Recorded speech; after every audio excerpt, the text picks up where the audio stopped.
Olá a todos, é uma grande felicidade estar com vocês para estudar, para refletir sobre a doutrina espírita e a história do movimento espírita, especialmente sobre os temas tratados no livro O Legado de Allan Kardec. Allan Kardec, na introdução da obra A Gênese, os Milagres e as Predições segundo o Espiritismo, ressalta o nó da questão, ou seja, o ponto essencial da questão. Mas a que se refere o nó da questão? O nó da questão refere-se ao papel respectivo dos espíritos e dos encarnados na doutrina espírita.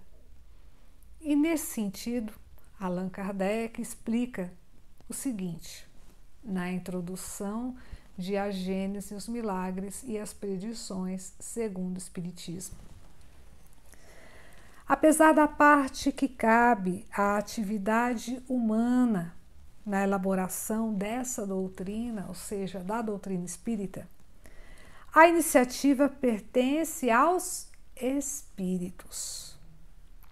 Mas a doutrina espírita, não é constituída pela opinião pessoal de nenhum deles. Ela somente é, e não pode deixar de ser, a resultante do ensino coletivo e concordante dos espíritos. Apenas nessa condição pode ser chamada a doutrina dos espíritos. De outro modo, seria apenas a doutrina de um espírito e teria somente o valor de uma opinião pessoal. O que Allan Kardec nos está explicando nesta passagem? Basicamente, Allan Kardec está fazendo uma clara distinção entre doutrina espírita e opinião pessoal desse ou daquele espírito, não importa quem seja o espírito. A doutrina espírita não resulta da opinião pessoal desse ou daquele espírito. A doutrina espírita resulta do ensino coletivo e concordante dos espíritos.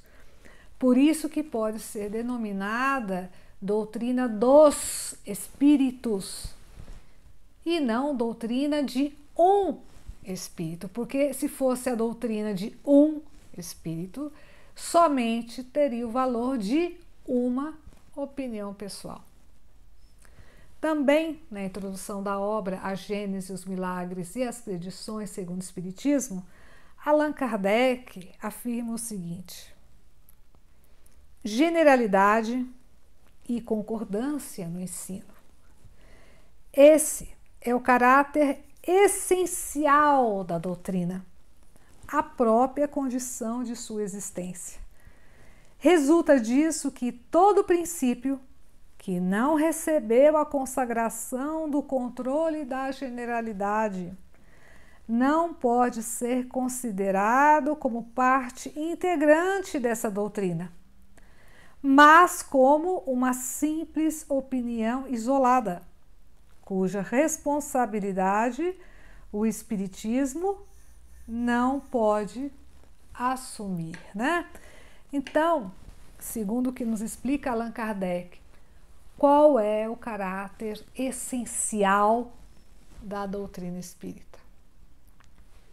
É a generalidade e a concordância no ensino dos espíritos. Então, Allan Kardec, nesta passagem, retoma o que foi explicado na introdução de O Evangelho segundo o Espiritismo, na qual se apresentou o controle universal do ensino dos espíritos. Na introdução do Evangelho segundo o Espiritismo, está claro o seguinte: a única garantia séria do ensino dos espíritos está na concordância que existe entre as revelações feitas espontaneamente, através de um grande número de médiuns que não se conheçam entre si e em regiões diversas, ou seja, médiuns que não se influenciem entre si, né?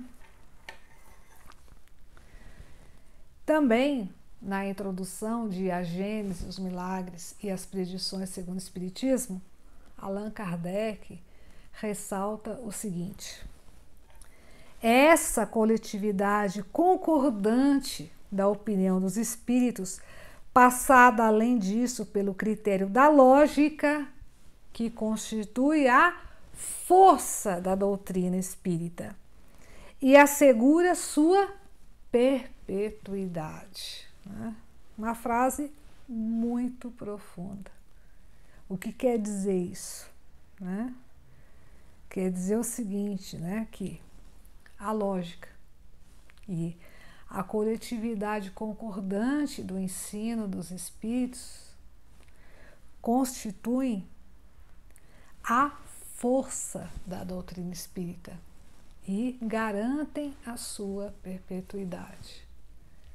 Então, se nós queremos contribuir para o fortalecimento da doutrina espírita, para que a doutrina espírita seja transmitida em sua integridade, em sua pureza às futuras gerações. O que nós temos que fazer? Segundo estas explicações, nós temos que valer-nos dos critérios da lógica e do controle universal do ensino dos espíritos. Por outro lado, se nós permitimos, inclusive com as melhores das intenções, que se infiltrem como se fossem doutrina espírita, opiniões pessoais de espíritos, de encarnados, o que nós estamos fazendo?